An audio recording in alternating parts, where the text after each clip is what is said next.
ማንም ሰው በእግዚአብሔር አልተወደድኩም ማለት እንዳይችል የሚያደርግ የእግዚአብሔር ፍቅር ነው የተገለጠው።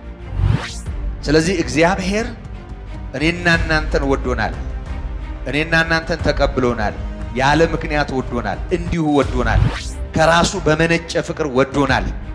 እግዚአብሔር እኔን አይወደኝም ማለት የሚችል አንድ ስጋ ለባሽ የሰውን ፈቃድ ያከብራል። ሞትም ቢሆን ምርጫ ፈቃድህን ያከብራል። አለመዳንም ቢሆን ምርጫ ፈቃድህን ያከብራል። ምንም እንኳን ምርጫው ሕይወትህ እንደሆነ ቢያውቅም ምርጫውን በኃይል ባንተ ትከሻ ላይ አያኖርም። ሕይወትም ቢሆን በደዌ እስኪደቅ ፈቅዶ ለስቃይ አሳልፎ ሰጥቶት አባት ሆይ ለምን ተውከኝ እስኪል ድረስ እግዚአብሔር ትቶት በዚህ ዋጋ ነው እኛ የተወለድነው። በስመ አብ ወወልድ ወመንፈስ ቅዱስ አሐዱ አምላክ አሜን። እንዴት ዋላችሁ? በምሕረት በጸጋው የደገፈን ይህን ጊዜ የሰጠን አምላካችን በጌታችን በመድኃኒታችን በኢየሱስ ክርስቶስ የተመሰገነ ይሁን። እንደ ጌታ ምሕረት በዮሐንስ ወንጌል ምዕራፍ 3 ከቁጥር 16 ጀምሮ እስከ ምዕራፉ ፍጻሜ ያለውን አነበዋለሁ። በእርሱ የሚያምን ሁሉ የዘላለም ሕይወት እንዲኖረው እንጂ እንዳይጠፋ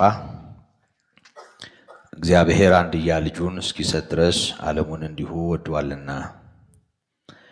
ዓለም በልጁ እንዲድን ነው እንጂ በዓለም እንዲፈርድ እግዚአብሔር ወደ ዓለም አላከውምና። በእርሱ የሚያምን አይፈረድበትም። በማያምን ግን በአንዱ በእግዚአብሔር ልጅ ስም ስላላመነ አሁን ተፈርዶበታል። ብርሃንም ወደ ዓለም ስለመጣ ሰዎችም ስራቸው ክፉ ነበርና ከብርሃን ይልቅ ጨለማን ስለወደዱ ፍርዱ ይህ ነው። ክፉ የሚያደርግ ሁሉ ብርሃንን ይጠላልና ስራውም እንዳይገለጥ ወደ ብርሃን አይመጣም።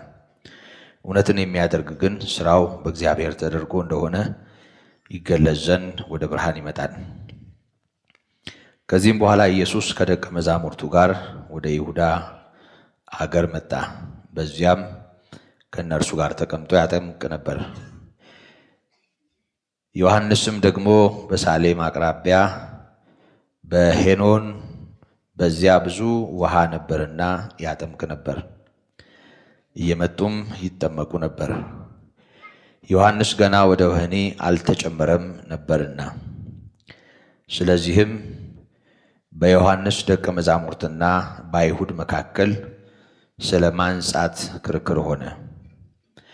ወደ ዮሐንስም መጥተው መምህር ሆይ በዮርዳኖስ ማዶ ከአንተ ጋር የነበረው አንተም የመሰከርክለት እንሆ እርሱ ያጠምቃል፣ ሁሉም ወደ እርሱ ይመጣሉ አሉት።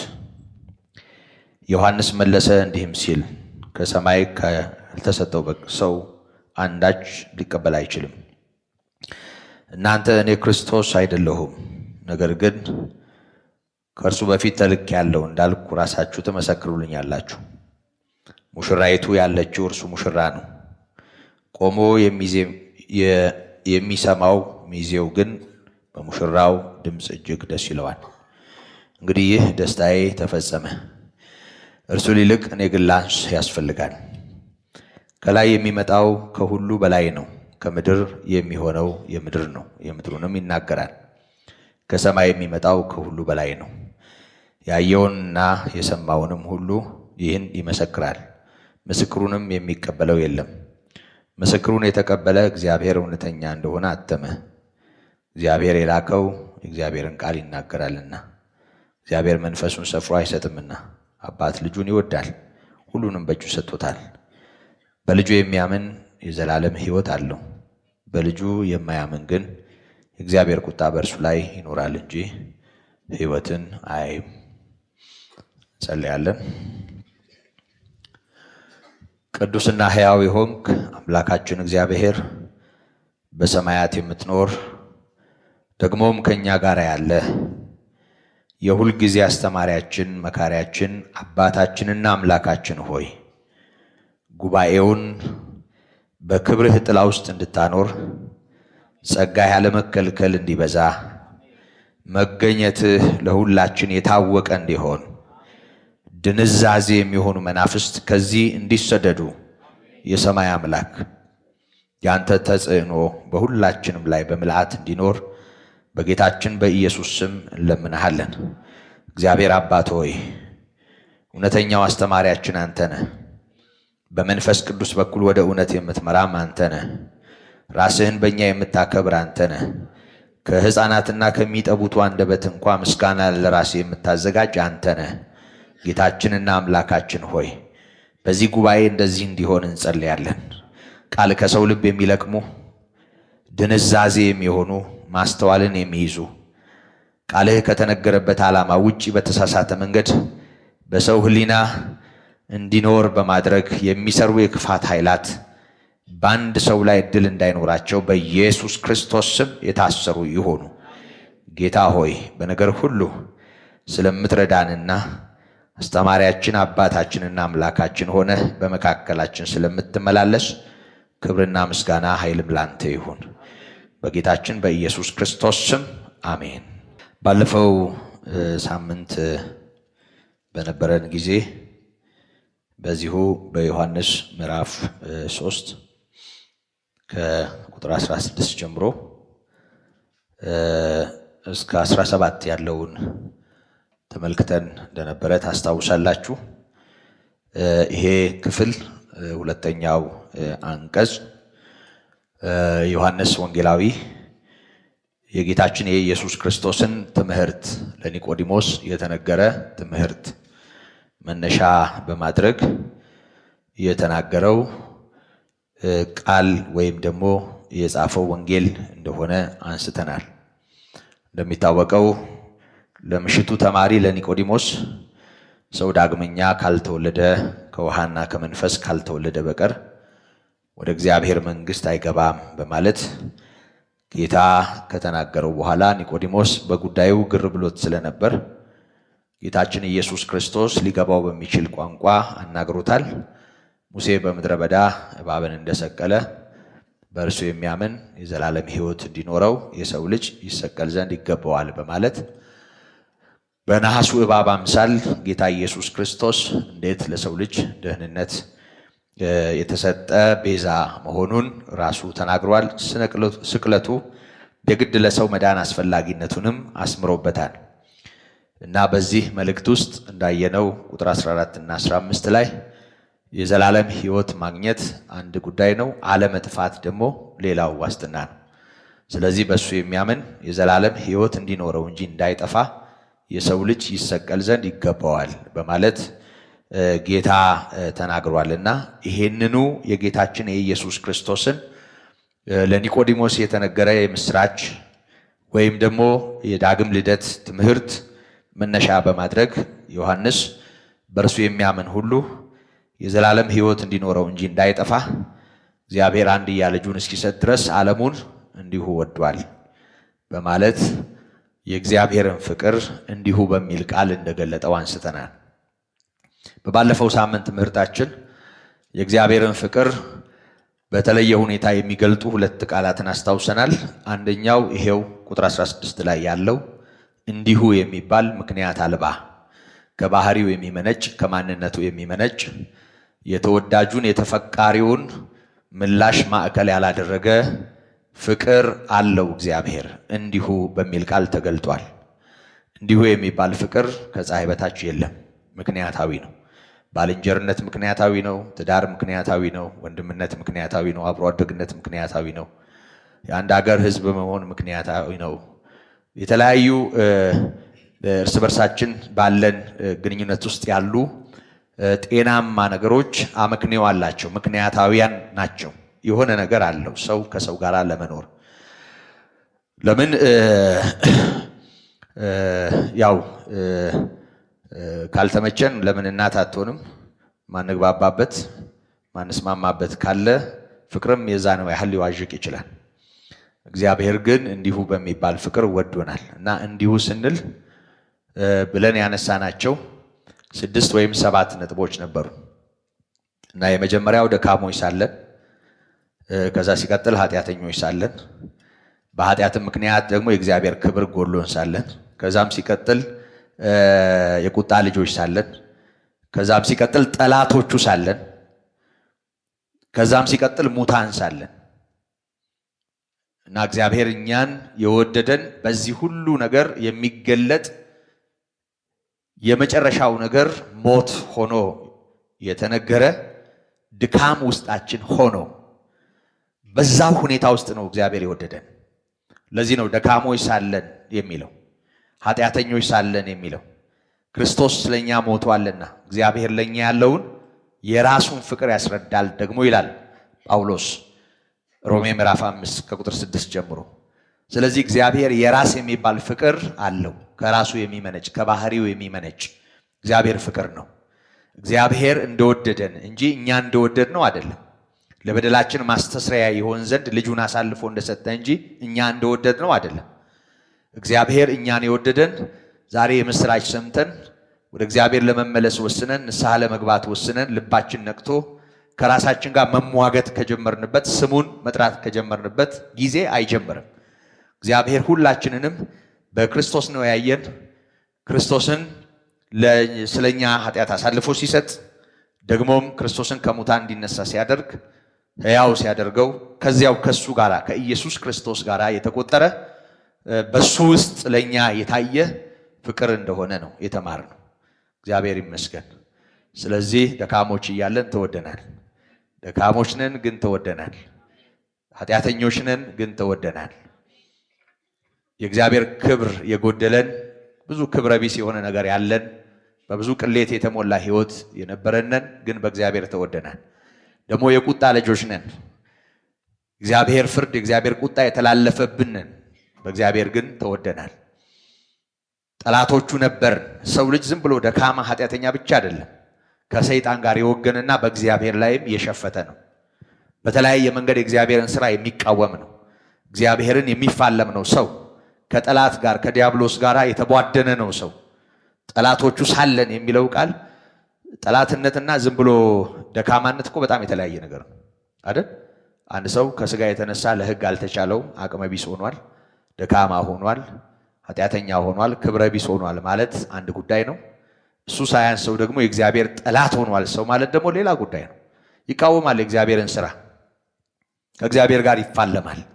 ሥራውን በማበላሸት በተጨመላለቀ የኃጢአት ኃይል ተይዞ ይኖራል ሰው።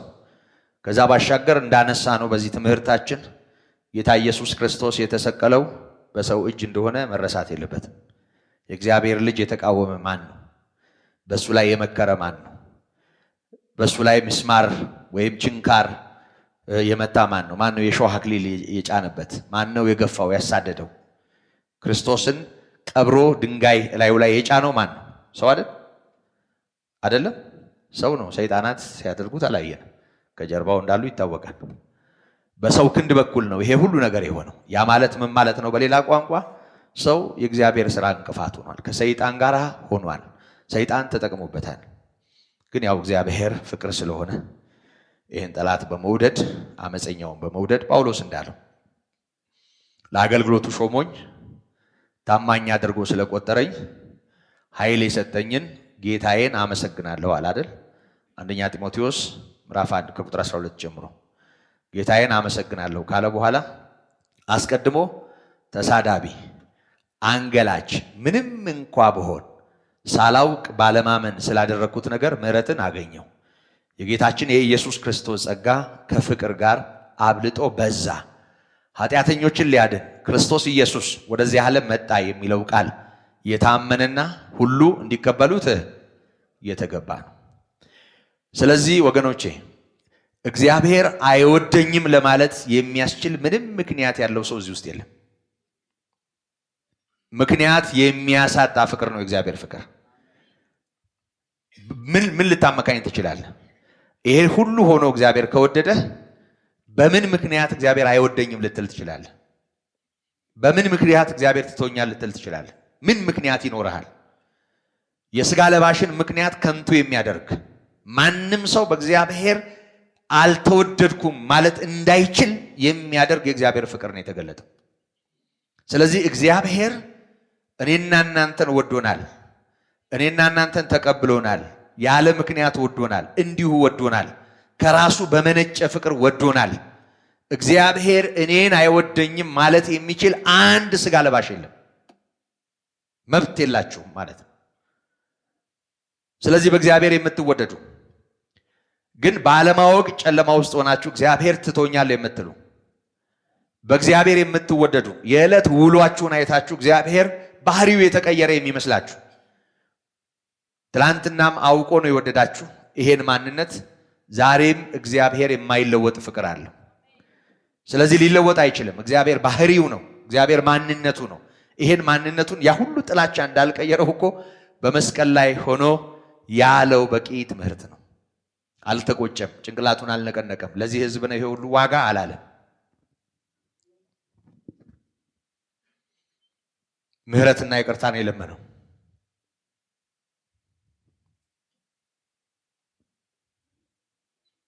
የሚያደርጉትን አያውቁም ነው ያለው። ዛሬም በዛ መጠን የዞረበት ሰው እዚህ ቢኖር የጌታችን የኢየሱስ ክርስቶስ ምላሽ ምንድን ነው? የሚያደርገውን አያውቅም። አባት ሆይ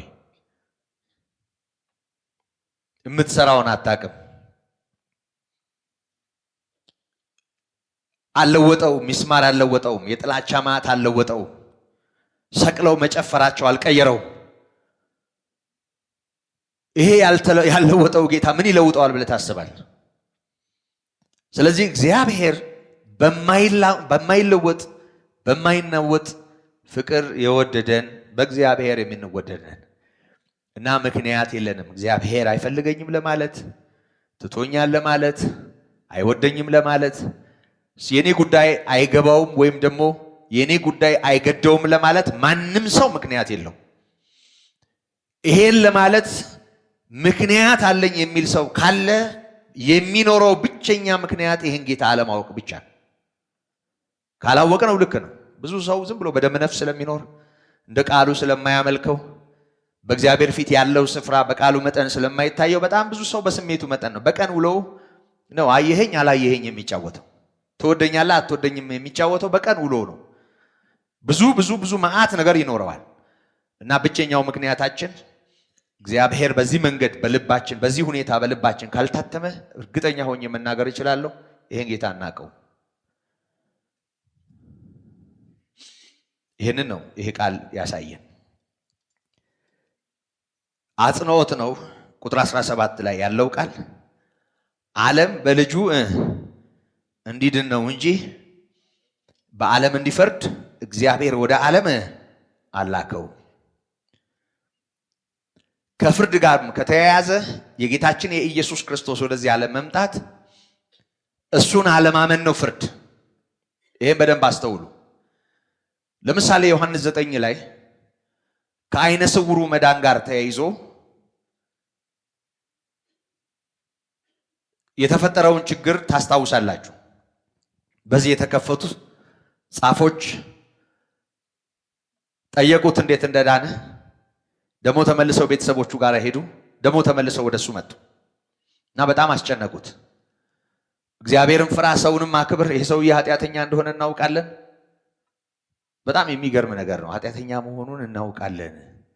እንደው በጣም እኮ ይገርማል። እንጠረጥረዋለን ቢሉ እንኳ ጥሩ አይደል? ተጠርጣሪ ነው እንኳ ቢሉ በጣም የጨዋ ቋንቋ ነው አይደል? በአራት ነጥብ ታውቃላችሁ አይደል? በሕግ ፊት ወንጀለኛ ተብሎ የተያዘ ሰው እንኳ ሲገል የተያዘ ሰው እንኳ እስከሚበየንበት ጊዜ ድረስ ተጠርጣሪ ነው የሚባለው አይደል? ፍርድ ሳይሰጥ ብይን ሳይሰጥበት በጉዳዩ ላይ ተገቢ የሆነ ስልጣን ያለው አካል ሳይወስን አጣርቶ ግራና ቀኝ ማስረጃዎቹን መርምሮ የውሳኔ ዳኝነት ሳይሰጥበት ማንንም ሰው ገዳይ መሆኑን እንኳ ብታየው ገዳይ ማለት አትችልም። በሕግ ፊት ወንጀል ነው። ገዳይንም ገዳይ ማለት እስኪፈረድበት ድረስ። ግን እዚህ ደፋሮች ስለሆኑ ጨለማ ውስጥ ስላሉ ኃጢአተኛ መሆኑን እናውቃለን፣ አንተ ሰው ስለዚህ ሰው ተናገር በማለት ሊያስጨንቁት ሞከሩ እና ሰውየው ኃጢአተኛ እንደሆነ አላውቅም፣ አይነ ስውር ነበርኩ፣ አይኔ በርቷል። ማቀው ይሄንን ነው። በዚህ በጣም ተበሳጩ እና ክርክሩ ይሄን ሰውዬ ከምኩራብ እስከ መገፍተር ደረሰ። ይሄን ሰው ገፈታትረው ሲያወጡት ጌታ ኢየሱስ ክርስቶስ መጣ እና ፊቱ ቆመ። አንተ ሰው በእግዚአብሔር ልጅ ታምናለህ አለ። እንዳምንበት እሱ ማን ነው አለ። አይተኸዋል፣ በፊት የቆመው እሱ ነው አለ። ያዳነው ስለሆነ በፊቱ ተደፋ እና ልክ ይሄ እንደሆነ ጌታ ኢየሱስ ተናገረ። የሚያዩ እንዳያዩ፣ የማያዩ እንዲያዩ እኔ ለፍርድ ወደዚህ መጥቻለሁ አለ። ይሄን ሲል የሰሙት ወንጌል ባይገባቸውም ነገር የማይጠፋቸው የሚጠቅመው ነገር ማይታያቸው ግን ኔጌቲቭ የሆነው ነገር ማይሰወራቸው ካህናት ብስጭት አሉ። ብዙ ሰው ተንኮል እንደሚገባው ወንጌል ቢገባው ምድሪቱ ምን ትሆን ነበር? በጣም እኮ አይምሯችን እኮ የሰላ ነው። አማርኛ ለመሰንጠቅ ፊደል እንዲህ ለመተርተር እንዲህ ለማለት ፈልጎ ነው እንዲያ ለማለት ፈልጋ ነው ለማለት ብዙ ሰው በቂ አቅም አለው። እና ነገር የሚገባንን ያህል የእግዚአብሔር ልጅ ኢየሱስ ቢገባን፣ ምክንያቱም ጌታ ኢየሱስ የተትረፈረፈ ሕይወት ስለሆነ የሱ ነገር ሁል ጊዜም ጥቅም ስለሆነ የሱ ነገር ሁል ጊዜም ረፍት ስለሆነ ገባቸው ተንኮል። በተንኮል ቃሉን ለወጡና እኛን ነው አሉ። እኛን ማናየው አሉ። እና ያለን ባትሉ ባልተፈረደባችሁ ነበር። እና ያለን ስለምትሉ ኃጢአታችሁ በራሳችሁ ላይ ይኖራል አላችሁ። የጌታችን የኢየሱስ ክርስቶስን ወደዚህ ዓለም መምጣት ራሱ ጌታ ኢየሱስ ክርስቶስም እንደተናገረው ባለፈው ስንማር በማቴዎስ 18:11 ላይ ያለውን ቃል አንስተናል። የሰው ልጅ የጠፋውን ለማዳን መጥቷልና በማለት እንደተናገረው የጠፋውን ለመፈለግና ለማዳንም እንዳለ ጌታ ኢየሱስ ክርስቶስ የመጣው የጠፋውን ሊታደግና ሊያድን ነው። ነገር ግን ሰው መጥፋቱን ሰው መድኃኒት የሚያስፈልገው መሆኑን ማመን አለበት። ጌታ ኢየሱስ ክርስቶስ በዛ ሰው ሕይወት ውስጥ ሕይወት እንዲሆን። ምክንያቱም ጌታ ዛር አይደለም። የሰውን ፈቃድ ጥሶ ወደ ሰው ሕይወት አይገባም። የሰውን ፈቃድ ያከብራል።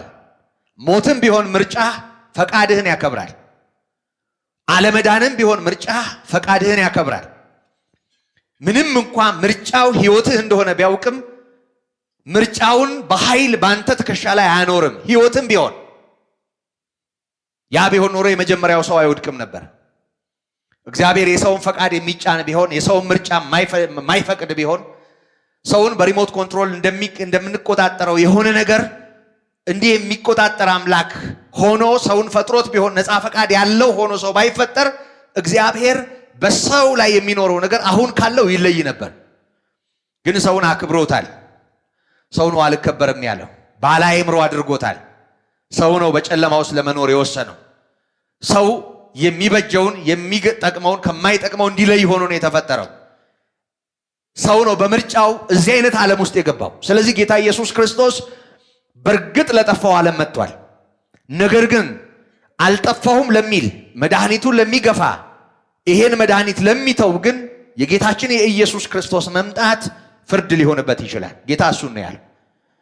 የማያዩ እንዲያዩ እኔ የሚያዩ እንዳያዩ ለፍርድ መጥቻለሁ አለ። ይሄ ለፍርድ የሚለው ቃል እርሱን ካለመቀበል ጋር ተያይዞ በቀደመው ፍርድ ከመኖር ጋር እንጂ አዲስ ፍርድ አለ ማለት አይደለም።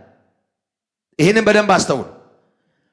የሰው ልጅ ያለ ኢየሱስ ክርስቶስ አይድንም ማለት በክርስቶስ ሲሆን ይድናል ማለት ነው። በክርስቶስ ሲሆን ይድናል ማለት ደግሞ ክርስቶስ በከፈለለት ዋጋ ይድናል ማለት ነው። ክርስቶስ በከፈለለት ዋጋ ይድናል ማለት ክርስቶስ ሲሞት ሞቶ ሲነሳ ይነሳል ማለት ነው።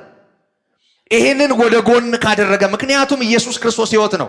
ታስታውሳላችሁ ከዮሐንስ አንደኛ መልእክት ምዕራፍ 5 ቁጥር 1 እና ቁጥር 11 ወስደን ተምረናል። ሕይወት ያለው በልጁ ነው። ግልጽ ነው። ሕይወት በልጁ ነው ያለው። ይኸውላችሁ ልጁ እዚህ ጋር ሕይወት ደግሞ ሌላ ሕይወት አይደለም እያለን ያለው። ይኸውላችሁ ከህይወት እንዲህ ተቆንጥሮ የሚሰጥ ህይወት አይደለም እያለ ያለው።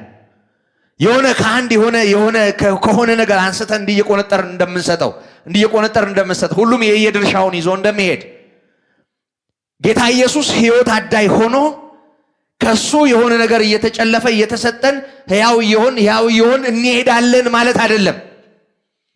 በጭራሽ ስለ ህይወት ያለን ግንዛቤ በደንብ ነው መስተዋል ያለበት። ይኸውላችሁ ህይወት ያለው በልጁ ነው።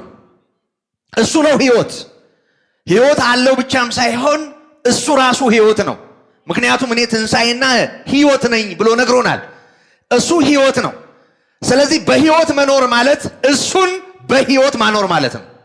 ከሱ የሆነ ነገር ጨልፎ መውሰድ ሳይሆን እሱን ራሱን እዚህ ውስጥ ማኖር ማለት ነው። ምክንያቱም ልጁ ያለው ህይወት ያለው፣ ልጁ የሌለው ህይወት የለው ማለት ኢየሱስ ክርስቶስ እዚህ ህይወት ውስጥ ካልገባ ይሄ ህይወት በራሱ ምንም የለውም ማለት ነው። ስለዚህ በሌላ ቋንቋ ሰው ይሄንን ካልተቀበለ ተፈርዶበታል ማለት አዲስ ፍርድ፣ አዲስ ቁጣ፣ አዲስ የሆነ በቀል ነው ማለት አይደለም። የሰው ልጅ የቁጣ ልጅ ነው ራሱ ከወደቀበት ጊዜ አንስቶ። በአዳምና በሔዋን ላይ ያ ውሳኔ ሲተላለፍ ሰው በቁጣ ውስጥ ወድቋል። ሰው ተፈርዶበት ነው የመጣው። እያንዳንዱ በኃጢአቱ ምክንያት ሟች ነው። እያንዳንዱ ድካም፣ ስንፍና ከስጋ የተነሳ የሚሆን ብዙ ነገር አለበት። ስለዚህ ይሄንን እሱ ያድናል ማለት በሱ ያላመነ ይፈረድበታል ማለት በነበረበት ፍርድ ይቀጥላል ማለት ነው። ሌላ ግን ተጨማሪ ነገር አለ። ቁጥር 36 ላይ ስንደርስ እናየዋለን። የሚያስቆጣ የእግዚአብሔርን ቁጣ የሚቀሰቅስ ነገር አለ። ያም ደግሞ እግዚአብሔር ያደረገለትን ምሕረት ካለመቀበል ጋር ተያይዞ የእግዚአብሔር ምላሽ ምን እንደሚመስል ነው የሚያሳየን እንጂ ሰው በክርስቶስ ከሆነ በሕይወት ነው፣ ያለ ክርስቶስ ከሆነ በሞት ነው። በክርስቶስ ሲሆን ከፍርድ ያመልጣል፣ ያለ ክርስቶስ ከሆነ በፍርድ ውስጥ ይኖራል ማለት ነው። ግልጽ ነው አይደል? እንደሱ ማለት ነው። ስለዚህ በልጁ የሚያምን የዘላለም ሕይወት አለው ብቻ ብሎ አላቆመም ቃሉ። ዓለም በልጁ እንዲድን ነው እንጂ በዓለም እንዲፈርድ እግዚአብሔር ወደ ዓለም አላከው። ጌታ ኢየሱስ ወደዚህ ዓለም የመጣው በዓለም ሊፈርድ አይደለም፣ ግን እሱን አለመቀበል ፍርድ ነው። በዓለም ላይ ሊወስን አልመጣም፣ ግን እሱን አለማመን በቀደመ ፍርድ መቀጠል ነው። በእግዚአብሔር ቁጣ ውስጥ መቀጠል ነው። እግዚአብሔር ልጁን ወደ ዓለም የላከው ለፍርድ ነው ማለት እሱን ባለማመን የሚመጣውን ፍርድ መጀመሪያ ከነበረው ፍርድ ጋር አያይዙ። እስቲ መልሼ ላስታውሳችሁ ዮሐንስ 9 እናያለን ባትሉ ባልተፈረደባችሁ ነበር አለ። እናያለን ባትሉ ባልተፈረደባችሁ ነበር። አሁን ግን ኃጢአታችሁ በራሳችሁ ላይ ይኖራል። ኃጢአት አለባቸው ማለት ነው አይደል? የኃጢአት ደሞዝ ምንድን ነው? ስለዚህ ኃጢአታቸው በራሳቸው ላይ ይኖራል። በምን ችግር ምክንያት? መጀመሪያም ኃጢአተኛ ናቸው። አሁን ለኃጢአት መፍትሄ ሆኖ ጌታ ኢየሱስ መጥቷል። እሱን በመቃወም ጸንተዋል። ደግሞ ስለ ማየት ሲነገራቸው፣ ስለ ብርሃን ሲነገራቸው አይ እናያለን ብለዋል። ጌታ ኢየሱስ የማያዩ እንዲያዩ መጣሁ ብሎ ሲናገር ይሄ ስለኛ ነው የሚናገረው ብለዋል። ስለዚህ እናንተ ራሳችሁ እናያለን ባትሉ ባልተፈረደባችሁ ነበር። በቃ እኔ በኃጢአት ውስጥ ነኝ ያለሁት፣ እኔ መፍትሄ ያስፈልገኛል፣ እኔ እርዳታ ያስፈልገኛል ብትሉ ኖሮ ከፍርድ ታመልጡ ነበር። ግን እንዲህ ማለት ስለማትችሉ ኃጢአታችሁ በራሳችሁ ላይ ይኖራል። ከየት የመጣ ኃጢአት? ሰው ሁሉ ኃጢአትን ሰርቶ የለም? እግዚአብሔር ክብር ጎሎት የለ? ከመጀመሪያ ጀምሮ የነበረው ኃጢአት ይከተላል። እስከ የት? እስከ ዘላለም ሞት፣ ነፍስ ከስጋ እስከ መለየት ብቻ አይደለም፣ ቀጣይ ነው የሚሆነው። በእውነት ከዚህ ላስመለጠን ጌታ ክብር ይሁንለት። እንደ ትንሽ ነገር የምንቆጥረው አይመስለኝም። የእግዚአብሔር ልጅ የተከፈለበት ሕይወት የተከፈለበት ሕያው የሆነው የማይወሰነው ወደዚህ መጥቶ ለእኔና ለእናንተ ሕይወቱን የከፈለበት እውነት ነው እና ሕይወት ማለት እሱን በሕይወት ማኖር ነው። ምክንያቱም ወልድ የሌለው ሕይወት የለውም። እያንዳንዱ ሰው በራሱ ሕይወት ስለሌለው እንደውም ወደ ቀጣዩ ቁጥር ከማለፌ በፊት ይህን ቃል በአጽንኦት ደግሜ ላንብበው። ዮሐንስ አንደኛ መልእክት ቁጥር 11 እንደዚህ ይላል፣ እግዚአብሔር የዘላለም ሕይወትን እንደሰጠን ይህም ሕይወት በልጁ እንዳለ ምስክሩ ይህ ነው አለ። እግዚአብሔር የዘላለም ሕይወትን እንደሰጠን ይሄ ሕይወት በልጁ እንዳለ ምስክሩ ይህ ነው። ምንድን ነው ምስክሩ? ልጁ ያለው ሕይወት አለው። እግዚአብሔር የዘላለም ሕይወትን ሰጥቶናል። የዘላለም ሕይወት ሰጥቶናል ማለት ምን ማለት ነው? ልጁን ሰጥቶናል። ምክንያቱም ይሄ ሕይወት ያለው በማን ነው? በልጁ ነው። ልጁ ያለው ሕይወት አለው። የእግዚአብሔር ልጅ የሌለው ሕይወት የለውም። ስለዚህ ያለው ነው ሕያው አይደል? እየሰማችሁ ነው? ያለው ማማሩ ሲባል ሰምታችኋል? እግዚአብሔር ይመስገን። ያለው ማማሩ የሌለውስ?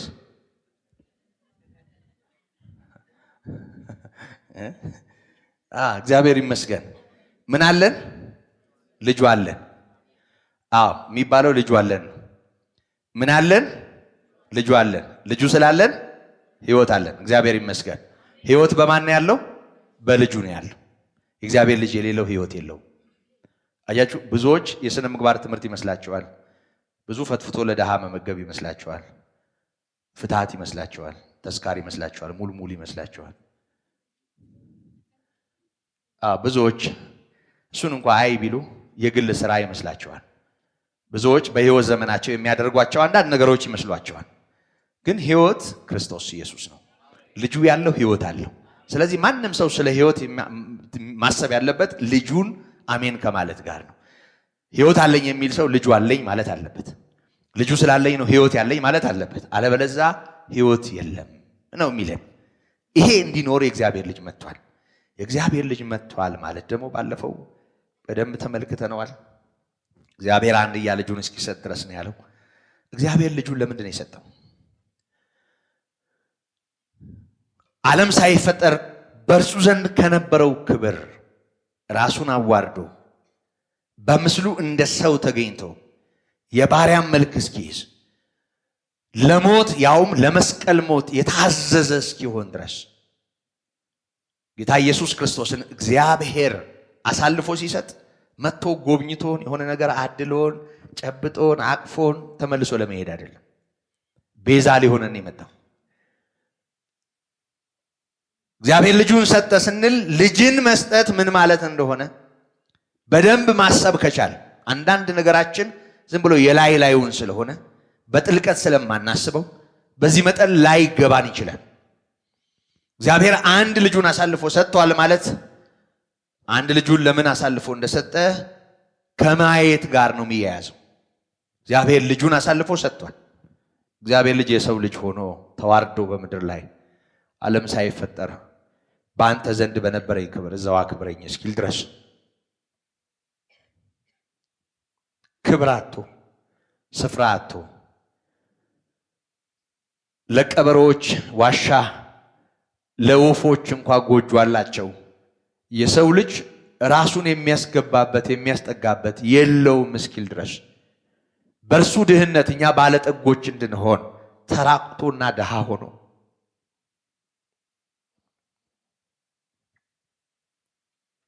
ሁሉን የሚችል አምላክ ውሃ እስኪጠማ ውሃ እስኪለምን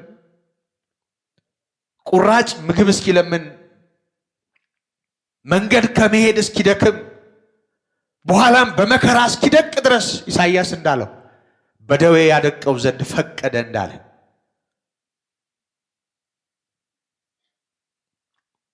በደዌ እስኪደቅ ፈቅዶ ለስቃይ አሳልፎ ሰጥቶት አባት ሆይ ለምን ተውከኝ እስኪል ድረስ እግዚአብሔር ትቶት በዚህ ዋጋ ነው እኛ የተወለድ ነው።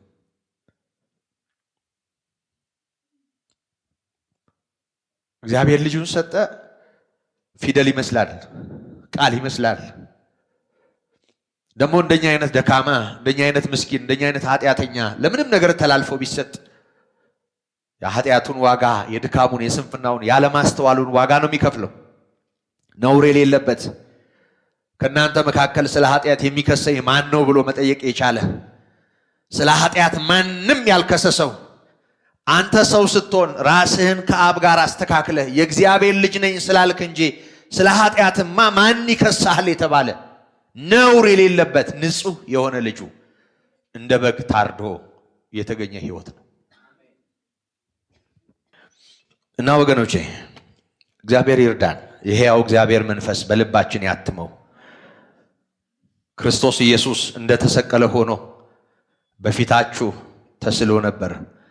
እያያችሁ እንዳታስተውሉ አዚም ያደረገባችሁ ማን ነው? ብዙ ሰው ያለማወቅ አዚም ውስጥ ነው ያለው። ይሄንን ዘርዝሮ አልተጠቀመም። በአንድ ወቅት ያነበብኩትን አንድ ነገር ልንገራችሁ። የሀገራችንን ሕዝብ ይመስለኛል ይሄ ታሪክ። ሴትየዋ ምስኪን ደሃ ናቸው። ጠላ እየጠመቁ ሰው ቤት እያነኮሩ ልብስ እያጠቡ እየለፉ የሚያሳድጉት አንድ ልጅ አላቸው እና ያ ልጅ በኬንያ በኩል ከዚህ ሀገር ልም ብሎ ከጠፋ ብዙ ዓመት ሆኖታል እና አሜሪካን ሀገር ነው የሚኖረው ይባላል። ወሬ ይመጣል አልፎ አልፎ። ግን ሴትየዋ በድህነታቸው ቀጥለዋል። ጭቃ ቤት ውስጥ ነው የሚኖሩት። በጣም በቃ አንዲች ጎንበስ ያለች ቤት ውስጥ ድቅቅ ብለው ነው በመከራ የሚኖሩት እና በጣም ብዙ ሰው ስለ ልጃቸው እኮ አለ ሲባል ይሰማል። እና ከተወሰኑ ዓመታት በኋላ እንደ ዛሬው ግንኙነት ቀላል ባልነበረበት ዘመን ነው ወደ አገር ቤት የሚመጡ ሰዎች አግኝቶ ለእናትየው ብር ይልካል፣ $። እና እናትየው ከፍተው ፖስታውን ሲመለከቱ መለጥ ያለ የሆነ ሰውዬ እዛ ብሩ ላይ አለ እና ያው ልጃቸው መሰላቸው። በጣም አለቀሱ እና ልጄ ምነው ተወኝ ብዬ ይህን ያህል ዓመት ለፍቼ ያሳድገው ምነው ረሳኝ ብዬ ስፈርድበት ኖሬ ለካ ልጄ በመከራ ውስጥ አልፏል እንዲህ ጸጉሩ እስኪበን ድረስ ይሉና ያንን ብር የልጁ ፎቶን የመሰላቸው ትራስኪያቸው ላይ ይለጥፋል። በሙቅ ምርግ አድርገው ያልተማሩ ስለሆኑ እናቴ አንብቡልኝ እያለች ደብዳቤ ይዛ ሰፈር ለሰፈር ከምትዞር የሚጠቅማት ብር ነው እያለ ሰው በመጣ ቁጥር ይልካል። እሳቸው ያንን እየሳሙ ይለጥፋሉ እና ከታች እስከ ላይ ድረስ $። ተለጥፏል። እና ሴትየዋ አንድ ቀን ልጁ ከላከው ሳይጠቀሙ ሕይወታቸው አለፈ። እና ለቅሶ ሙዳይ ተይዞ አንድ ሴት ሞተዋል እባካችሁ ተብሎ በልመና ያው የቀብር ስነ ስርዓታቸው ተከናወነ። እና አንዲት ሴት ለለቅሶ መታ በተቀመጠችበት ፍራሽ ላይ አሻግራ ስትመለከት እንደ ጋዜጣ ከታች እስከ ላይ ተለጥፏል። ይሄ ምንድነው ብላ መታ በእጇ ነካ ነካ ስታደርገው ደረቅ ነው፣ ጋዜጣ አይደለም፣ $። ነው እየወሰዱ የሚመርጉት። እና ዛሬ ለጥፈውታል። ከላይ እስከ ታች ድረስ ሲወጡ ሲገቡ ያዩታል እያሉ ያዩታል። ግን በሳቸውና በብሩ መካከል ድንቁርና የሚባል ጨለማል፣ አለማወቅ የሚባል። ብዙ የአገሬ ሕዝብ እንደሱ ነው የሚመስለኝ። አለ እንዴ የተሰቀለው አለ መስቀል ላይ አይደል እንደ $። እና እያልን ስንገባ ስንወጣ እናየዋለን። ግን በእኛና በሱ መካከል ያለው ነገር ስለማይታየን ይሄም ቢያድነኝ ይሄም ቢያድነኝ ይሄም ቢያድነኝ ብለን 30ው ላይ ተንጠልጥለን ደስታ ሳይሆንልን ሕይወትን በማግኘት የሚሆን ደስታ፣ እረፍት ሳይሆንልን እረፍትን በማግኘት የሚሆን ደስታ፣ እግዚአብሔር ይመስገን ጌታ አስመልጦኛል ሳይሉ ወደ መቃብር የሚወርዱ እያሉ የተሰቀለውን እያሰቡ በሱና በእነሱ መካከል ያለው ግንኙነት አልታያቸው ብሎ ዘመናቸውን ሙሉ በጨለማ የሚኖሩ በጣም ብዙ ሰዎች ናቸው። ቀላል እንዳይመስልህ፣ ድኛለሁ ማለት ቀላል እንዳይመስልህ፣ አድኖኛል ማለት ቀላል እንዳይመስልህ። ለፈሰሰው ደም ዋጋ መክፈል ነው፣ ዋጋ መስጠት ነው። በጣም ብዙ ሰው ምንም ጥርጥር የለውም፣ በተለይ በምድራችን ጌታ ኢየሱስ ተሰቀለ የሚለውን ሲሰሙ የሚያነቡ ደረታቸውን የሚደቁ ናቸው። ግን እሱ ወደ እነሱ ገብቶ ሕይወት እንዳይሆን ጨለማ ስላለ እሱን እያሉ እያሰቡ ዛርና አውሊያ ከየግድግዳ ጋር እያዳፋቸው ደም እየተፉ ክፉ እየተጫወተባቸው ወደ መቃብር የሚወርዱ ቀላል አይደሉም። ይሄ ጌታ ሕይወት እንዳይሆን እንዳይጠቅመው እንዳያሳርፈው ብዙ ሰው በዚህ ድንዛዜ ውስጥ ይኖራል። እየሰማችሁ ነው? አምልጣችሁ ከሆነ እግዚአብሔርን አክብሩት። እንዴት እንዳሳረፋችሁ፣ እንዴት እንዳስመለጣችሁ፣ እንዴት አይነት ዋጋ እግዚአብሔር በልጁ ከፍሎ እንዳዳናችሁ ማየት ይሄ ብቻውን የብዙ ዘመን ምስጋና ነው። ክብር ለስሙ ይሁን እና በልጁ የሚያምን አይፈረድበትም። የማይፈረድበት ኃጢአት ስለሌለበት ሳይሆን ስለተፈረደበት ነው። ይህም ባለፈው ሳምንት ተምረናል። ከክርስቶስ ጋር ተፈርዶብን ተሰቅለናል። የእኛን ሁሉ ኃጢአት ተሸክሞ እሱ ሲቸነከር ኢየሱስ ክርስቶስ በተሰቀለበት ጊዜ በእርሱ ላይ የተጫነው ኃጢአት የማይመለከተው ሰው እርግጠኛ ነኝ እዚህ አይኖርም። ምክንያቱም ኢሳይያስ ያለውን ታስታውሳላችሁ። ከኛ እያንዳንዱ ወደ ገዛ መንገዱ አዘነበለ፣ እግዚአብሔር ግን የሁላችንንም በደል በእርሱ ላይ አኖረ። የሁላችንንም በደል ምትቆዝምበት ምትቆዝሚበት በሕይወታችን ምናፍርበት ምናዝንበት የኔ የኛ የምንለው የአገር የዓለም የምንለው ኃጢአት ሁሉ ጌታ ኢየሱስ በተሰቀለበት ጊዜ እሱ ላይ ነበር። ምክንያቱም ጴጥሮስ እንደነገረን ኃጢአታችንን በሥጋው በእንጨት ላይ ተሸከመ እንዳለ ኢየሱስ ኃጢአታችንን ተሸክሞ ነው ሲቃትት የነበረው። ይህችን ጽዋ አሳልፋት ሞቱን ከኔ አርቅ አይደለም፣ ከዚህ ያልፋል። ንጹሕ በሆነ ማንነቱ ላይ የተጫነ የዓለም ዝፍት የኃጢአት የርኩሰት መዓት እርሱ ላይ ስለነበረ ተሰቆ ተጨንቆ በጭንቀት ሆኖ አባት ይህችን ጽዋ ከኔ ያሳልፋል።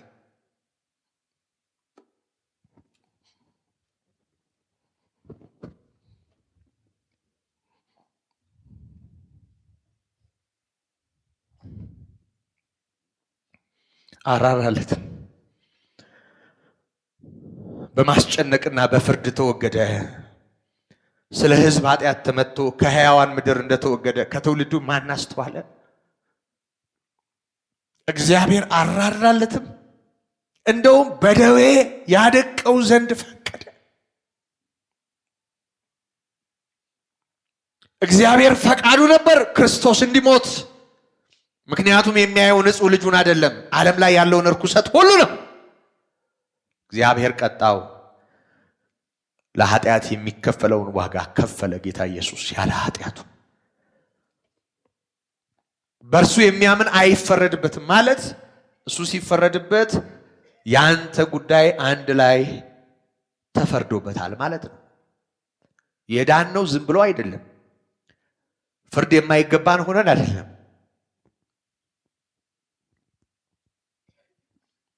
ስለተፈረደብን ነው። ተፈርዶብናል፣ ሞተናል፣ ከክርስቶስ ጋር ተቀብረናል። ለሞትንለት ጉዳይ እንደገና አንኖርም፣ ከክርስቶስ ጋር በሕይወት እንኖራለን። ሮሜ ምዕራፍ 6 ላይ የተማርነው ይህንን ነው ወገኖቼ። ዓለም በልጁ እንዲድን ነው እንጂ በዓለም እንዲፈርድ እግዚአብሔር ልጁን ወደ ዓለም አላከውም። በእርሱ የሚያምን አይፈረድበትም። በማያምን ግን በአንዱ በእግዚአብሔር ልጅ ስም ስላላመነ አሁን ተፈርዶበታል። ስለዚህ ጉባኤ ላይ የፍርድ አደባባይ ላይ ቀርቦ መፈረድ ላመነው ሰዎች ጌታ ኢየሱስ ክርስቶስ ሲፈረድበት የሆነ ነው። በክርስቶስ ላላመነ ግን ይሄንን ያላመነበት ጊዜና ዘመን ሁሉ በፍርድ ውስጥ ያለ መሆን ነው እና ዓለም የሚፈረድበት በምን ምክንያት ነው? ዘሙታህል ተብሎ ነው? ሰርቀሃል ተብሎ ነው? ባዕድ አመለክ ተብሎ ነው? ምን በክርስቶስ ያላመነ ምን የሰው ስጋስ ቢበላ ምን የሚገርም ነገር አለ? ክርስቶስ የሌለው እኮ ምንም ቢሆን እኮ ምንም አይደለም። በጨለማ ውስጥ ነው ያለው። ክርስቶስ የሌለው ምን ዘሞተ ይባላል? አመነዘረ ይባላል?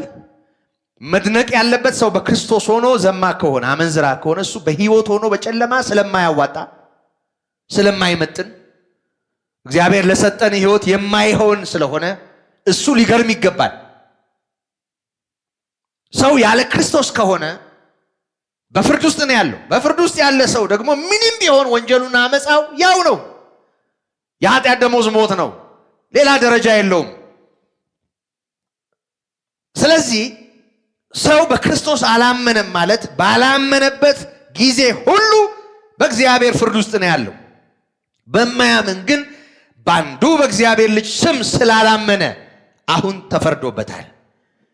እና መጀመሪያም ሰው በፍርድ ውስጥ ነው ያለው። አለማመኑ ከፍርድ እንዳያመልጥ ስለሚያደርገው በእርሱ ባለማመኑ ምክንያት የሚሆነውን ነው እየነገረን ያለው። ከሆነው ጋራ ከነበረው ጋራ አንድ ላይ ተያይዞ ገደል መግባት ነው እና ክርስቶስ ኢየሱስን አለማመን እዚህ ዳንኤል ላይ ዳንኤል ታስታውሳላችሁ በባቢሎን ምርኮ ሆኖ አመድ ነስንሶ ማቅ ለብሶ የእኛንና የአባቶቻችንን ኃጢአት ይቅር በል እያለ ከምዕራፍ 9 ጀምሮ ማንበብ ትችላላችሁ። አልቅሷል እና በዳንኤል ንስሐ ውስጥ ሁለት ነገር ነበር የተሰመረበት። የመጀመሪያው ነገር እኛ ሁላችንም በድለናል የሚል ነው። ሁላችንም በድለናል፣ እኛና አባቶቻችን አጥፍተናል የሚል ነው። ሁለተኛው ደግሞ ለጥፋታችን መፍትሄ እንዲሆኑ የላካቸውን ነቢያት ገድለናል የሚሉ ናቸው። አሁን ዝም ብሎ በበደል ውስጥ መኖርና ደግሞ መፍትሄ ብሎ እግዚአብሔር ያዘጋጀውን ነገር በመግፋት ውስጥ እንደገና መሆን ዳንኤል ያኔ በነበረው ምርኮ ታሪክ እንኳን የገባው ነገር ነው። አቤቱ ስለኛ አይደለም ስለ ስምህ በእኛ ስለተጠራው ስምህ እያለ ይጮህ ነበር። በድለናል። እንደገና ለበደል መፍትሄ ያደረከውንም በመግፋት በድለናል። የመጀመሪያው በደል ከመጀመሪያው ሰው ከአዳም ጋር የተያያዘው አመፀኝነት ነው። ቅድም በዝርዝር ያነሳናቸው ከውድቀት ጋር የተያዙ ነገሮች ናቸው። ሌላኛው በደል ግን እግዚአብሔር ለዚህ መፍትሄ ያደረገውን ባለመቀበል ውስጥ የሚሆን በደል ነው። ለዚህ ነው ጌታ ኢየሱስ በዮሐንስ 16 ላይ ከቁጥር 8 ጀምሮ እኔ እንዲሄድ ይሻላችኋል፣ እኔ ባልሄድ አጽናኝ ወደ እናንተ አይመጣም ካለ በኋላ እኔ ከሄድኩ በኋላ ከአብ ዘንድ የምልክላችሁ አጽናኝ በመጣ ጊዜ ምን ያደርጋል ነው ያለው? ስለ ጽድቅ፣ ስለ ፍርድ፣ ስለ ኃጢአት ዓለምን ይወቅሳል። ስለ ኃጢአት ካለ በኋላ ራሱ ተረጎመ። በእኔ ስለማያምኑ ነው አለ። እግዚአብሔር ዓለምን ሁሉ ወዷል፣ በእርሱ የሚያምን የዘላለም ሕይወት እንዲኖረው እንጂ እንዳይጠፋ አንድ ልጁን እስከ መስጠት ድረስ። ስለዚህ በልጁ አለማመን ሞት ነው። መንፈስ ቅዱስ ከመጣ በኋላ ይሄን ሁሉ ዓለምን የሚወቅሰው ከዚህ በኋላ ይሄን በልተሃል፣ ያንን አድርገሃል፣ ያንን አላደረክም፣ ያንን ሰርተሃል፣ ያንን አልሰራህም፣ የሰራውን ነገር በዝርዝር አቅርቦ አይደለም። በጭራሽ የዓለም ኃጢአት ዝርዝር የለውም፣ ድፍን ነው። በኢየሱስ አለማመን ተብሎ በጥቅሉ ነው የሚታወቀው። ምክንያቱም መንፈስ ቅዱስ ከመጣ በኋላ ስለ ኃጢአት ዓለምን ይወቅሳል። ስለ ኃጢአት ዓለምን መውቀስ ማለት በእኔ ስለማያምኑ ነው አለ። ስለዚህ በእሱ የማያምን ሰው ይወቀሳል በሕያው እግዚአብሔር መንፈስ፣ እግዚአብሔር ረድቶት ለንስሐ የሚሆን ወቀሳ። መጨረሻም ደግሞ ፍርድ ይጠብቀዋል በአንዱ በእግዚአብሔር ልጅ ስም ስላላመነ። ስለዚህ ወገኖቼ የኔና የናንተ ፍርድ ተከናውኗል።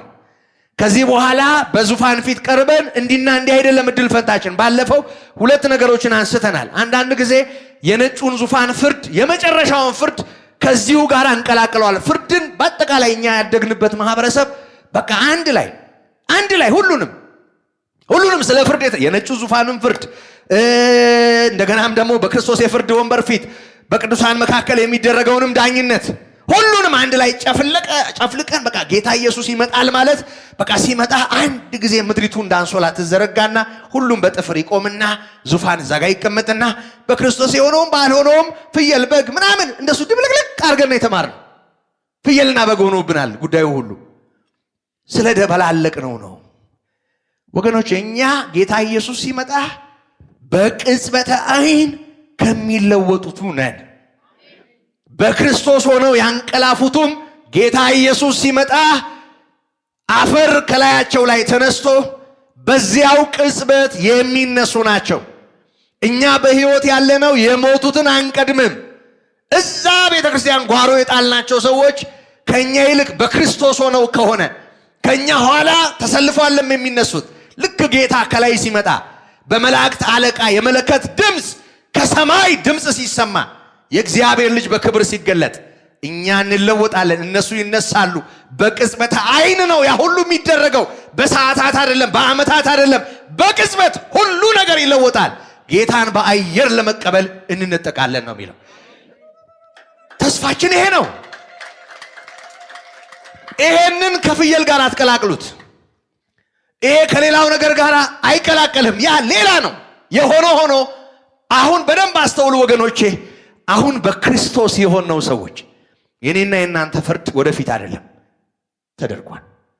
ልጁ ሲፈረድበት ተፈርዶብናል። ሲሞት ሞተናል፣ ሲነሳም ተነስተናል። አሁን በአብ ቀኝ ነን ያለነው በክርስቶስ ኢየሱስ። ከፍርድ አምልጠናል። ወደ ፍርድ አይመጣም እኮ ነው የሚለው። ኬስ ከሌለብህ ፍርድ ቤት ምን ልታረግ ትጎተታለህ? ወደ ፍርድ አይመጣም። ጌታ ኢየሱስ ነው ይሄን ያለው። ምዕራፍ 5 ዮሐንስ ቁጥር 24 ላይ ቃሌን የሚሰማ በላከኝ የሚያምን ከሞት ወደ ሕይወት ተሻገረ እንጂ ወደ ፍርድ አይመጣም። ከመጣ በኋላ ይወሰናል አይደለም የሚለው። እንደ ተንቦላ የምንጠብቀው አይደለም። የኛ ጉዳይ ያለቀለት ነው። ከክርስቶስ ጋር አንድ ላይ የተደመደመ ነው። በእርሱ የሚያምን ሕይወት አለው። በአንዱ በእግዚአብሔር ልጅ የማያምን ግን በእግዚአብሔር ልጅ ስም ስላላመነ አሁን ተፈርዶበታል ይላል።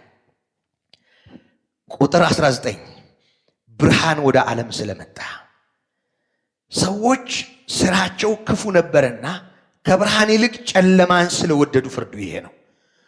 አያችሁ፣ ብርሃን ወደ ዓለም መጥቷል። ታስታውሳላችሁ ምዕራፍ 1 ቁጥር 5 አንደኛ ዮሐንስ ምዕራፍ 1 ከቁጥር 5 ጋር አያይዘን ስለ ብርሃን በደንብ ተምረናል። በእርሱ ሕይወት ነበረች ይላል። ይኸውላችሁ ብርሃን ማለት ሕይወት ነው። ሕይወትስ ማለት እየሰማችሁ ነው። ብርሃን ማለት ምንድን ነው? ዝም ብለን በቁሙ አይደለም የምንረዳው አይደል? ብርሃን ማለት ምንድን ነው? ሕይወት ነው። ሕይወትስ ማለት ራሱ ጌታ ኢየሱስ ክርስቶስ። ይኸውላችሁ በእርሱ ሕይወት ነበረች፣ ሕይወትም የሰው ብርሃን ነበረች። ብርሃንም በጨለማ ይበራል፣ ጨለማም አላሸነፈውም። ተረጋግጧል። አያሸንፈውም አይደለም። እየሰማችሁ ነው። አላሸነፈውም፣ የተረጋገጠ ነው። ጨለማን ድል የነሳ ብርሃን ነው ጌታ ኢየሱስ ክርስቶስ። ሕይወት እሱ ነው። ብርሃን እሱ ነው። ብርሃን እሱ ነው። ሕይወት እሱ ነው። በእርሱ ሕይወት ነበረች፣ ሕይወትም የሰው ብርሃን ነበረች። ብርሃንም በጨለማ ይበራል፣ ጨለማም አላሸነፈውም ይልና ስለ ዮሐንስ ያለውን ደግሜ ላንሳላችሁ። ዝርዝር ውስጥ አልገባም። ከእግዚአብሔር የተላከ ስሙ ዮሐንስ የሚባል አንድ ሰው ነበረ። ሁሉ በእርሱ በኩል እንዲያምኑ ይህ ስለ ብርሃን ይመሰክር ዘንድ መጣ። ስለ ብርሃን ሊመሰክር መጣ እንጂ እርሱ ብርሃን አልነበረም። ዮሐንስ ብርሃን አልነበረም። ዮሐንስ መጥምቅ ብርሃን አልነበረም። ዮሐንስ መጥምቅ መድኃኒት አልነበረም። ዮሐንስ መጥምቅ ሕይወት አልነበረም ይላሉ። አሁን ይህም ቢሰሙ እዛ ውጭ ያሉ ሰዎች ዮሐንስ እኮ እኛ ሀገር እኮ ቤዛ ነው። እውነቴን ነው የምላችሁ። ከዚህ ሁሉ ዘመን በኋላ እሱ ያላለውን መጽሐፉ ያላለውን የት እንደጫንበት አላውቅም። ይኸውላችሁ እሱ ሕይወት አልነበረም፣ ግን ስለ ሕይወት ሊመሰክር መጣ። ብርሃን አልነበረም፣ ስለ ብርሃን ሊመሰክር መጣ። ይኸውላችሁ ቁጥር 9 እና 10 ላይ ለሰው ሁሉ የሚያበራው እውነተኛው ብርሃን፣ እውነተኛው ብርሃን። እስኪ ይሄንን በሉት፣ እውነተኛው ብርሃን። ብርሃናት አሉ። እነዚህ ብርሃናት እውነት አይደሉም ማለት ነው። እነዚህ ብርሃናት የሕይወትን ጨለማ አያጠፉም። የሕይወት ጨለማ ኃጢአት ነው። ኃጢአት ነው ጨለማ የሚለው። ማንም በጨለማ የሚመላለስ ቢኖር በእግዚአብሔር እኖራለሁ በክርስቶስ እኖራለሁ ቢል ይዋሻል። ምክንያቱም ከሱ የሰማናት ለእናንተ የምናወራላችሁ እግዚአብሔር ብርሃን ነው፣ ጨለማ በእርሱ ዘንድ ከቶ አይጨልምም የምትል ይህች ናት አለ። ስለዚህ ጨለማ ኃጢአት ነው። ብርሃን ደግሞ ጌታ ኢየሱስ ክርስቶስ ነው። ለሰው የሚያበራ ብርሃን ሆኖ መጥቷል። ጨለማ ያላሸነፈው ብርሃን ሆኖ ተረጋግጧል። ጨለማ የሆኑ እነዚህ ሰዎች አልረቱትም ይሄን ብርሃን። ይሄ ብርሃን እውነተኛ ብርሃን ነው። እውነተኛ ብርሃን ይኸውልህ፣ ይሄ ውጫዊ የሆነው ደስታ፣ ውጫዊ የሆነው ብርሃን፣ እኛ ሕይወት የምንለው ኃላፊው፣ እኛ ኑሮ የምንለው ከሳሚው፣ ይሄ ከፀሐይ በታች ያለው ይሄ የሚታየው የጊዜ የሆነው ጥላ የሆነው እንፋሎት የሆነው ጤዛ የሆነው እሱም ትክክልና ዘላቂ አይደለም። ይሄኛውም ቋሚ ብርሃን አይደለም። እንኳን ይሄ እኔና እናንተ በተለያየ ነገር ያበራ ነው፣ ከፍ ብሎ እንኳ የምናየው በሰማይ ላይ የምናያት ፀሐይና ጨረቃ እንኳ ከዋክብቱ እንኳ እውነተኛ ብርሃኖች አይደሉም። እውነተኛ ብርሃኖች አይደሉም። እነሱ የሚያጠፉት ከኃጢአትም ከኩነኔም ከጽድቅም ጋር የማይያያዘውን አለማየት የሚባለውን ጨለማ ነው። የብርሃን አለመኖር የሚያመጣውን ጨለማ ነው የሚያጠፉት። ይሄኛው ጨለማ ሌላ ነው። ሰውን ወደ ሲኦል የሚከት የህይወት ጨለማ፣ ሰው እያየ እንዳያይ የሚያደርግ፣ ሰው አይምሮ እያለው እንደ እንስሳ እንዲኖር ልብ ጳውሎስ እኮ ይላል፣ ደግሞ ዳዊትም ተናግሯል፣ ልብ እንደሌላቸው እንደ ፈረሶችና እንደ በቅሎዎች አትሁኑ አለ። የሮሜ ምዕራፍ 1ን መልእክትም ስናይ ጳውሎስ ይህንኑ የተናገረው። እናውቃለን ሲሉ አለ የማያውቀው ልባቸው ጨለመ። ጥበበኞች ነን ሲሉ ደንቆሮች ሆኑ። እንደ እግዚአብሔር ምሳሌ የተፈጠረውን 4 እግር ባላቸው እንስሶች መልክ መስለው ለወጡታል። ስለዚህ ለማይረባ አእምሮ፣ ለሚያስነውር ምኞት አሳልፎ ሰጣቸው። ማይረባ እንዲሆን ሰው ሐሳቡ፣ ምኞቱም፣ ኑሮም፣ ህይወቱም ጨለማ እንዲወር ሰው የሚያደርግ ወገኖቼ ደግሞ ያም ጨለማ ወደ ሞት ይዞ የሚሄድ ይሄንን ነው እውነተኛ ጨለማ የምንለው። ይሄን ጨለማ ሊያስወግድ ነው እግዚአብሔር ልጅ የመጣው። ጨለማ ኃጢአት ነው። ጨለማ የሰውን ውስጣዊ ማንነት የሚያጨልም እርኩሰት በሰው ላይ እንዲሞላ የሚያደርግ ሰውን ጨለምተኛ የሚያደርግ የኃጢአት ኃይል ነው። እሱን ሊያጠፋ ነው ጌታ ኢየሱስ የመጣው። ለሰው ሁሉ የሚያበራው ደግሞ ለሰው ሁሉ ይበቃል። እውነተኛው ብርሃን ወደ ዓለም ይመጣ ነበር። ከየት ነው የመጣው? ታስታውሳላችሁ? ምዕራፍ 1ን ከየት ነው የመጣው? በዓለሙ ነበረ መጀመሪያ። መጣ የተባለው ካለመታየት ወደ መታየት ስለመጣ ነው። እሱ ጌታ እኮ ነው። እሱ አምላክ ነው። ማንም ሊቀርበው በማይችል ብርሃን ውስጥ ሲኖር የኖረ ነው። እሱ ያልነበረበት ዘመን የለም። ዘመን አይቆጠርለትም። እሱ ቀዳማዊ ነው። እሱ የመጨረሻውም ነው። ስለዚህ እሱም በተመለከተ ሄደ መጣ የሚለው ቃል ይሄ ከመለኮት ግዛት ሰማይ ከምንለው አርያም ከምንለው ግዛት ወደኛ ዓለም የመጣ ያ ማለት በእኛና መንፈስ በሆነው በእግዚአብሔር መካከል ያለውን ግርዶሽ አልፎ የመጣ የተገለጠ ማለት ነው። አስተርእዮ ማለት ነው። ይሄ ወደ ዓለም ይመጣ ነበር። ምክንያቱም ይኸውላችሁ ዓለሙም በእርሱ ሆነ፣ ዓለሙም አላወቀውም ይላል። የት ነበር እርሱ? ይኸውላችሁ ለሰው የሚያበራው እውነተኛው ብርሃን ወደ ዓለም ይመጣ ነበር። በዓለሙ ነበረ እዚሁ። ዓለሙም በእርሱ ሆነ፣ ዓለሙም አላወቀውም። የእርሱ ወደ ሆነው መጣ፣ የገዛ ወገኖቹ ግን አልተቀበሉትም አለ። ለምን አልተቀበሉትም? ሰዎች ሁሉ ስራቸው ክፉ ስለሆነ። ሌባ ይኸውላችሁ ሌባ ወደ ሰው ቤት ሲመጣ የመጀመሪያ ስራው የውጭ አምፖል ካለ እሷን ቀሽ ማድረግ። እውነት አይደል ነው? ሌባ መጥቶ ያውቅም እናንተ ሰፈር? ሌባ ደግሞ በጣም በሚያስጨንቅበት ሰሞን ደንብ አስከባሪዎች በር እያንኳኩ ምንድነው የሚሉት? አምፖል እዚህ ጋር አድርጉ። አላረጋችሁ? አዎ አምፖል እዚህ ጋር አድርጉ። ለምንድን ነው ሌባ መብራት ማጥፋት ስራው የሚሆነው? እንዳይታይ ነው። ስራው ደግ ስላልሆነ ይዞትም የሚመጣው ደግ ስለማይሆን።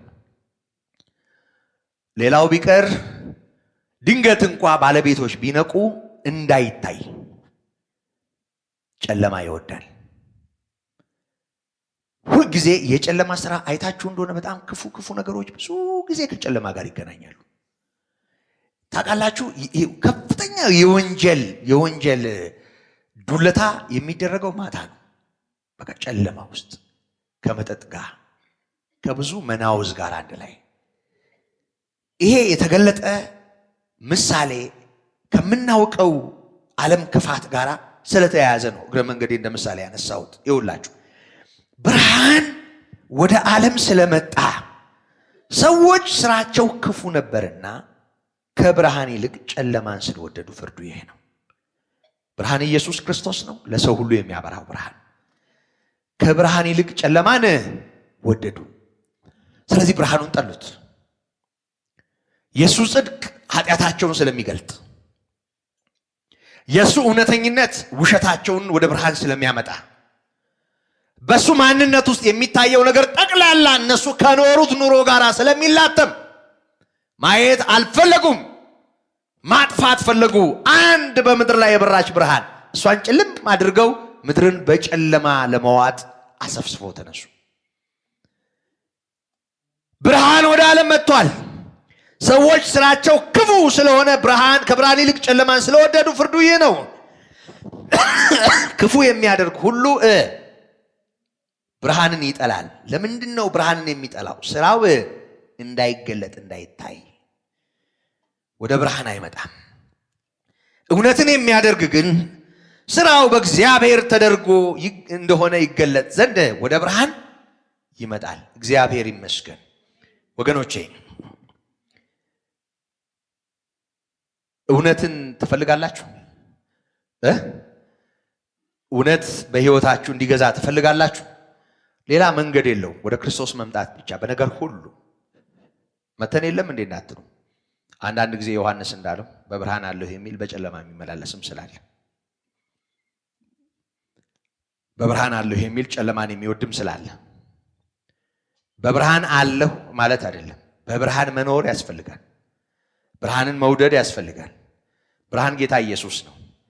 በነገር ሁሉ እሱ በየዕለቱ በየሰከንዱ በየጊዜው ወደኛ ህይወት በነገር ሁሉ መምጣት አለበት።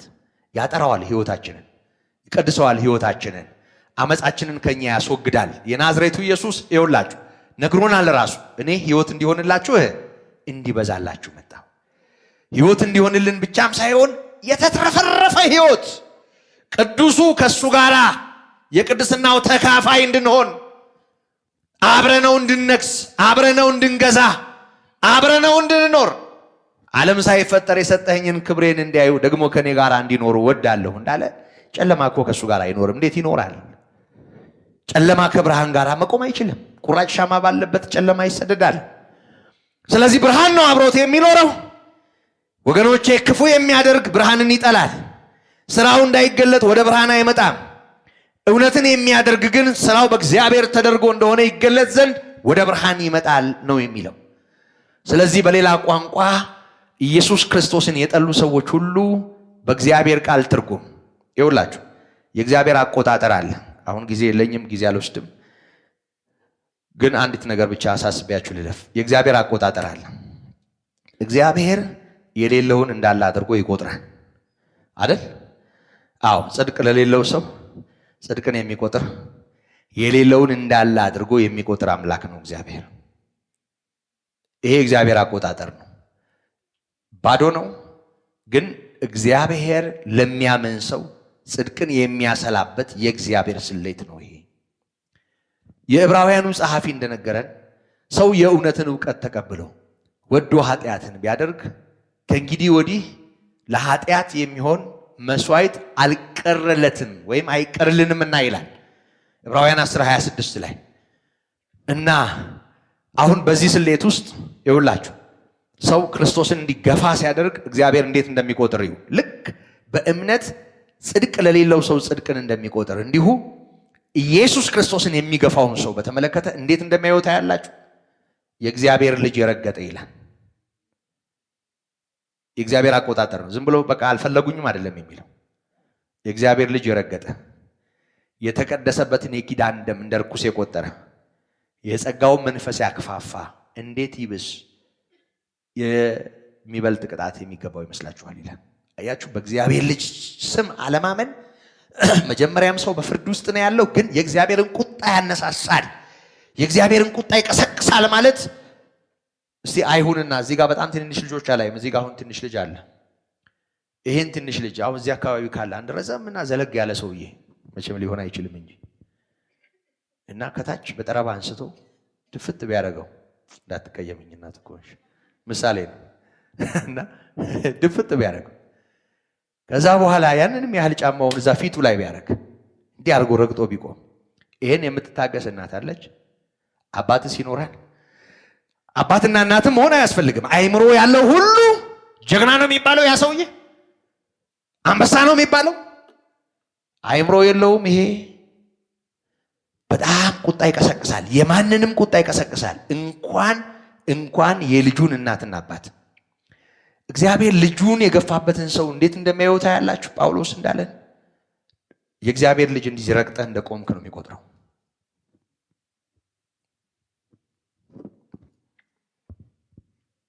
የተቀደስክበትን ደም እንደ ርኩስ ነገር እንደቆጠርከው ነው የሚያየው። የጸጋው መንፈስ እንዳክፋፋህበት ነው የሚያየው። እንዲህ አይነቱን ይልና እንዴት የሚብስ ቅጣት የሚገባው ይመስላችኋል? በሕያው እግዚአብሔር እጅ መውደቅ እንደምን የሚያስፈራ ነው። ደሙ ለረገጡ ሰዎች እግዚአብሔር ምሕረት ያድርግ። የተቀደሱበትን የኪዳን ደም እንደ ርኩስ ነገር የቆጠሩ ሰዎች፣ የጸጋው መንፈስ ያክፋፉ ሰዎች፣ ወደ ጥፋታቸው የተመለሱ ሰዎች፣ ጌታ ኢየሱስን የናቁና የጣሉ ሰዎች አላቅም። እግዚአብሔር ምሕረት ያድርግላቸው። ወገኖቼ የእግዚአብሔር ቁጣ ይቀሰቀሳል። አሁን እግዚአብሔር በዓለም ላይ ያለው ጉዳይ ይሄ ብቻ ነው። ካታጎሪ 2 ነው። በጌታ ያለ ጌታ፣ 3ኛ 4ኛ መደብ የለም። ጎራው 2 ነው። በክርስቶስ ያለ ክርስቶስ። በክርስቶስ የሆነው አሁን እንዳለው ቃሉ ሕይወት አለው። ከሞት ወደ ሕይወት ተሻግሯል። ወደ ፍርድ አይመጣም።